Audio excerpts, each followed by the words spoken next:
The number one thing that can kill you in the outdoors super quick is wet clothing. Wet clothing simply equals death. Now right now I'm outside, I'm relatively comfortable, but I've been setting up my camera, getting ready to go, and I brought my puffy coat. And you might think, wow, why would you need a puffy coat in 40 degrees? Well, my fingers are already starting to get chilled. I'm kind of working okay. My nose is a little bit cold. Actually, it's starting to get colder. And yeah, I'm already a little bit cool, because also there's a little bit of breeze going right now. But if I was completely soaked from a rainstorm or snow that turned to rain, or I was camping and or backpacking and working out and getting completely soaked, the conductivity of water versus just the air is 25 times faster to chill your body than just standing in the air. So that's a whole thing about it. The second danger is it's the myth that 40 degrees is not that cold, when in fact that is. It's only 8 degrees Fahrenheit above freezing, or like 5 degrees Celsius or so. So 40 degrees is 5 degrees Celsius.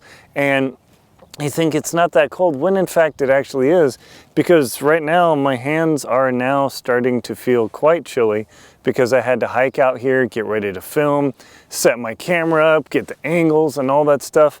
And I'm already cool. Now my core is warm because I brought my puffy coat, but the myth that 40 degrees isn't that cold is actually a huge mistake. So it's a very big danger to underestimate, why you can actually get hypothermic at 40 degrees. Now the next danger, here's the key, and I'm already feeling it, is being wind plus dampness equals lethal.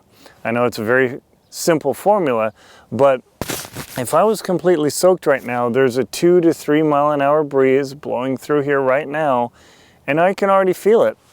My hand, the back of your hand, of course you can't see it, but the back of my hand is cooler than the front, simply because it's blowing from this side to that side. Now the sun is starting to warm me up, but if this was the late afternoon and evening where the sun's going down and things are cooling off, that's when you've gotten energetic, you thought you're fine all day, but now you're tired, and that's a huge factor to consider. So the next factor to consider, point number 4, is that cotton kills even in spring or fall. Right now I've got my puffy coat on, but I also have my cotton shirt on.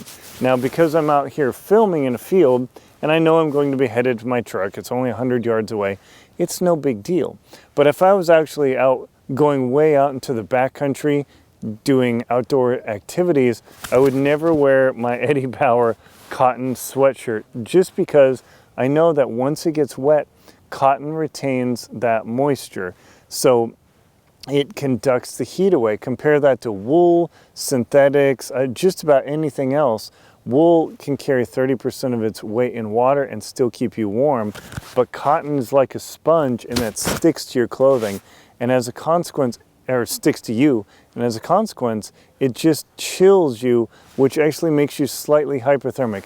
The moment you're shaking, you're actually hyperthermic, and then when you start talking like this, or you have trouble speaking, you're really hypothermic and in real danger. And here's the most interesting point, the 5th point, confidence in movement. Yes, I'm marching along, I'm carrying my pack, I'm running around, I'm staying warm. That's great. But I've been standing here for like 10 plus minutes getting ready. I'm cool. Yes, I was walking around, hiking away from my vehicle and getting here, and I was all warm. But the moment I had to stop and just stand here and make this video for you, I'm kind of chilled. So the puffy coat is a good thing, but believing that, yeah, I can just warm up, and you can do jumping jacks and flap your hands around, but eventually when you're camping or backpacking, you're going to have to stand still, whether you're eating, getting your tent ready, or whatever it is. So don't plan on, hey, I'll just do some jumping jacks and warm up. That's okay, but unless you get in your sleeping bag right away and getting in your tent or your shelter or whatever you're doing, don't rely on going too light in the outdoors in 40-degree temperatures, spring like this, because that is a legitimate danger that you can become hypothermic.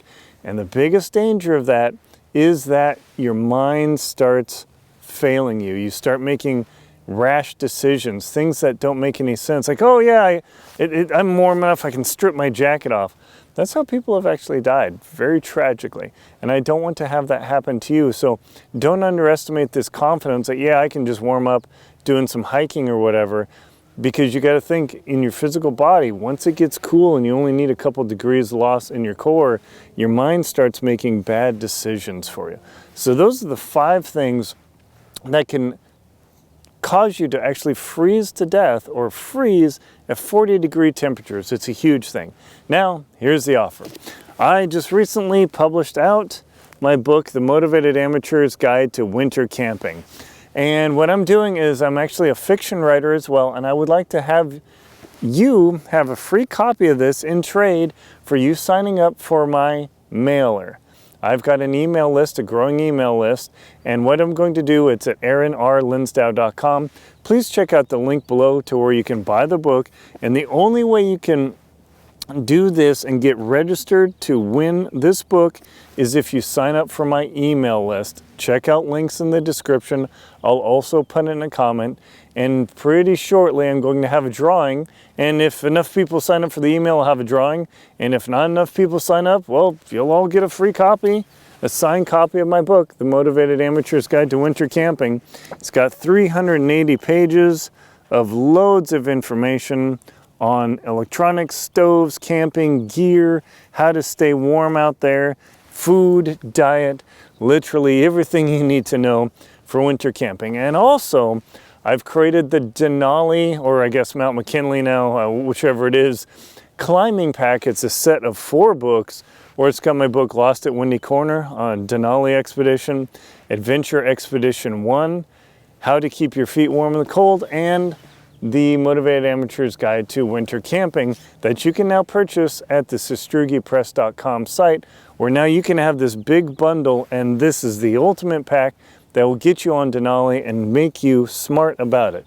And I also have links below to 2 other books if you want to go mountaineering, especially on Denali / Mount McKinley, where you need to go, the Freedom of the Hills, and the actual technical guide to the route on Denali.